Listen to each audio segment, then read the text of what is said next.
ஆங்கில வருடப்பிறப்பையொட்டி திருச்செந்தூர் முருகன் கோவிலில் சுவாமி தரிசனத்திற்காக வருகை தந்த பக்தர்கள் சண்முக விலாச மண்டபம் கேட்டை ஏறி குதித்து உள்ளே சென்றதால் பரபரப்பு ஏற்பட்டது.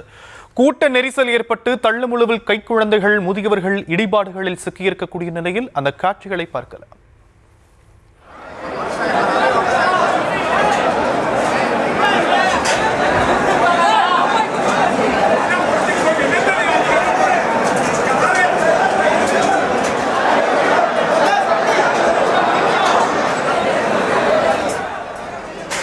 இது பற்றிய மேலும் விவரங்களை செய்தியாளர் சதீஷ் வழங்க நாம் கேட்கலாம். சதீஷ், விவரங்கள். வணக்கம்.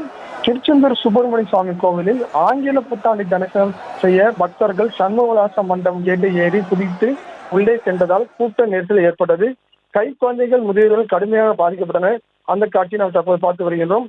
அறுபடை வீடுகளின் 2ஆம் படையான திருச்செந்தூர் சுப்பிரமணிய சுவாமி கோவிலானது சிறந்த ஆன்மீக ஸ்தலமான வழங்கி வருகின்றன. மேலும் சிறந்த பரிகாசமாக வழங்கி வருகிறது.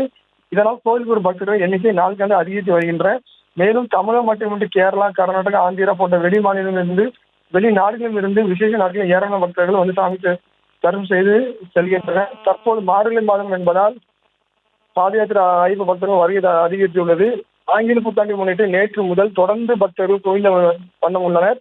புத்தாண்டை முன்னிட்டு கோவிலில் நடை அதிகாலை 1 மணிக்கு திறக்கப்பட்டது. சாமி தரிசனம் செய்ய சண்முகவிலாச மண்டபம் வெளியே நின்ற கொண்டிருந்த ஆயிரக்கணக்கான பக்தர்கள் கேட்டை ஏறி குதித்து உள்ளே சென்றனர்.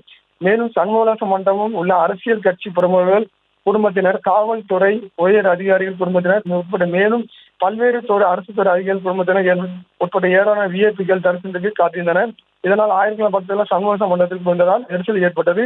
பக்தர்கள் அதிகம் வரக்கூடிய முக்கிய நாட்களில் சண்முகவிலாச மண்டபம் முன்பு உள்ளேயும் உள்ள கேட்டில் போலீசார் மற்றும் செக்யூரிட்டிகள் பாதுகாப்பு பணியில் இருப்பது வழக்கமாக. ஆனால் ஒருவர் கூட நேற்று பாதுகாப்பு பணியில் இல்லதால் இந்த நெரிசல் ஏற்பட்டது. இதனால் கை குறைந்து வைத்திருப்பதால் முதியோர்கள் கடுமையாக பாதிக்கப்பட்டனர்.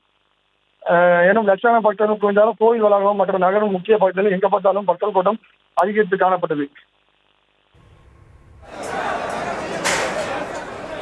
தற்போதைய விவரங்களுக்கு நன்றி சதீஷ்.